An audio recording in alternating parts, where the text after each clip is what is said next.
अस्सलामु अलैकुम वरहमतुल्लाहि वबरकातुहू। उन्वान: अधूरा इजहार, मोहब्बत की आखिरी सदा। मंजरनामा: ये कहानी दो ऐसे दिलों की है जिनके दरमियान खामोशी की दीवार इतनी बुलंद थी कि जब वो गिरी तो पीछे सिर्फ पछतावा और आंसू बचे। जरियाब और मायरा सालों से एक दूसरे के करीब थे, मगर जरियाब ने कभी हिम्मत नहीं की कि वो अपने दिल का हाल कह सके। कहानी: अस्पताल की सफेद राहदारियों में छाई खामोशी किसी बड़े तूफान का पता दे रही थी।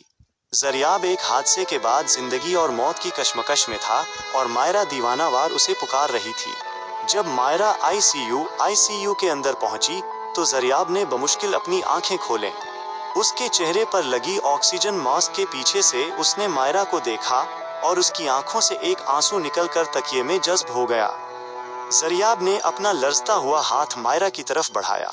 मायरा ने फौरन उसका हाथ थाम लिया और रोते हुए कहा, तुम्हें कुछ नहीं होगा जरियाब, तुमने वादा किया था कि तुम हमेशा साथ रहोगे। जरियाब ने इशारे से मास्क हटाने को कहा। जैसे ही मास्क हटा, उसने बूझल आवाज में कहा, मायरा, मैंने बहुत देर कर दी। मैं ये बात तुम्हें उस वक्त कहना चाहता था जब हम स्कूल के पुराने पेड़ के नीचे बैठे थे, जब हम पहली बार बारिश में भीगे थे और जब मैंने पहली बार तुम्हें देखा था।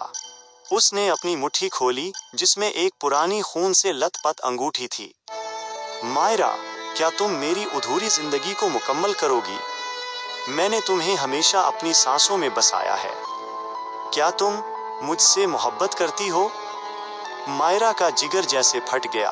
उसने चलाकर कहा, हाँ जरियाब, मैं भी तुमसे इतनी ही मोहब्बत करती हूँ। प्लीज मुझे छोड़कर मत जाओ। जरियाब के लबों पर एक आखिरी सुकून भरी मुस्कुराहट आई, जैसे उसे उसकी मंजिल मिल गई हो। उसने मायरा का हाथ जोर से दबाया और फिर उसकी गिरफ्त ढीली पड़ गई। मॉनिटर की आवाज एक लंबी बीप में बदल गई, जो इस बात का ऐलान थी कि रूह जिस्म का कफस छोड़ चुकी है।